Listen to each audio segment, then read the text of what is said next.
Now, there's been tear gas and violence again across Turkey as hundreds of protesters clashed with police. At least one person has been killed.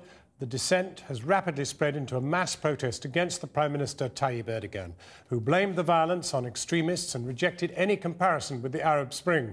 Turkey's Public Workers Union is calling for a two-day strike in support of the demonstrators starting tomorrow. Our international editor, Lindsay Hilsum, is in Istanbul. Building the barricade with whatever's at hand. Another night of street fighting in Istanbul. The police just a few yards down the road. The protesters were goading them and lobbing back the tear gas canisters. This was a game, but a dangerous one. The air is thick with tear gas now, but that's not deterring the protesters. They're bringing their barricades down towards the police, who are still shooting tear gas, even now in the night. And at that point, tear gas engulfed the protesters and they fled. Scarves and paper face masks were inadequate. It was unbearable without a proper gas mask. Some were overcome by the fumes. Several hundred have been injured. One reported killed, and more than 1,000 arrested. Not everyone was well prepared for battle, nor entirely clear about their aims. We are not terrorists, we are not hooligans, we are just living normal people in Turkey, and our Prime Minister is ignoring us. It's a huge movement, nobody thinks about it because we're oppressed, and now they're oppressing us. That's our reaction. You live in a democracy. Come on, come on. A mosque became a makeshift clinic. Tear gas inhalation is the most common problem, but some people were hit by canisters. The protesters commandeered a digger that the police had been using to dismantle barricades. This was their prize, the victory of the night. By the light of day, the police reclaimed their excavator. The protesters' flag still attached. Today, the Turkish president seemed to be appeasing the protesters. Peaceful demonstrations are part of a democracy. That's how I see the events of the past few days. And I would like to say, messages that have been sent in good faith have been received. When the time comes, what needs to be done will be done. And I'm sure you've all already seen signs pointing to that. But it's good cop, bad cop. The more powerful Prime Minister said he didn't understand the message and blamed his political opponents for misleading wayward youth.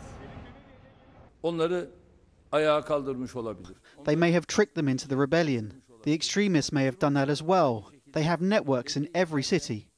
They gathered in Gezi Park again this afternoon. If Prime Minister Erdogan dropped his plan to turn it into a shopping mall, the trigger for the protests, many people here would go home. But he says he won't. And now he's gone abroad on a 4-day trip to show just how little he cares. Lindsay Hilsum, Channel 4 News, Istanbul. Well, now, continuingly difficult conditions in Taksim Square. Lindsay Hilsum is there, and she has with her a protester with her who I see has a gas mask. She doesn't, but let's go right now. Lindsay Hilsum in Taksim Square. John, it's been a pretty chaotic scene over the last half hour or so. I'm in Taksim Square. Looking behind me, I still see quite a lot of protesters, but the huge amount of tear gas has just wafted across the square. A lot of people ran away. We had to put these on, our gas masks. So clearly there are a lot of people out tonight, and the police are also out tonight. Now, I am joined by a guest here in the square who's braving the tear gas. That's Sezen Yalçın, who's one of the activists. Sezen, I see you here, or you've got this gas mask as well. Is this not putting you off from protesting?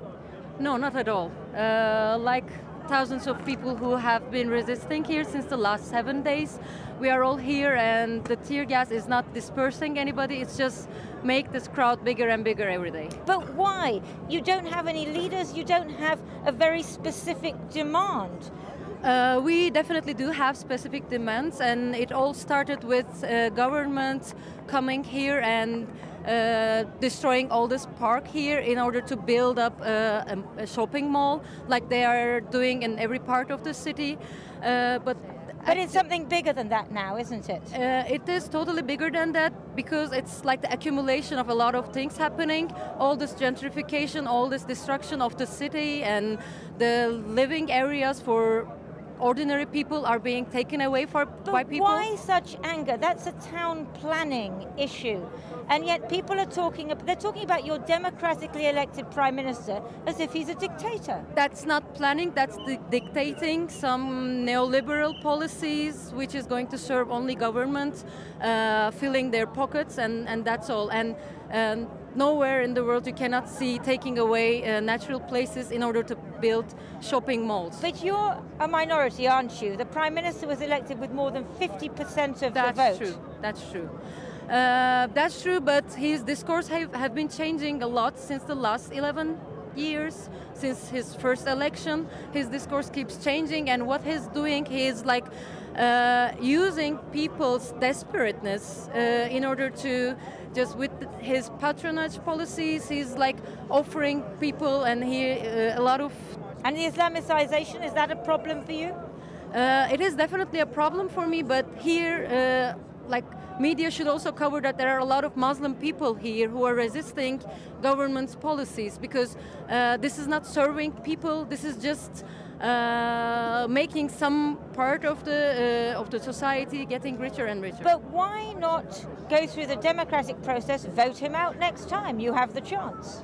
The thing is that all these legal regulations that they are doing, they're all using very illegal processes. In order to make such a change in a city, you have to have a lot of longer process of communication with people, looking for a consensus, which they are not doing. And democratization and democracy, you cannot just limit it to voting. This is what government is trying to do. Thank you very much indeed for joining us through the tear gas. Back to you in London, John. Lindsay Hilsum and her guest there in Taksim Square, very neatly illustrating the very profound difference between Taksim Square and Tahrir Square when the Arab Spring began.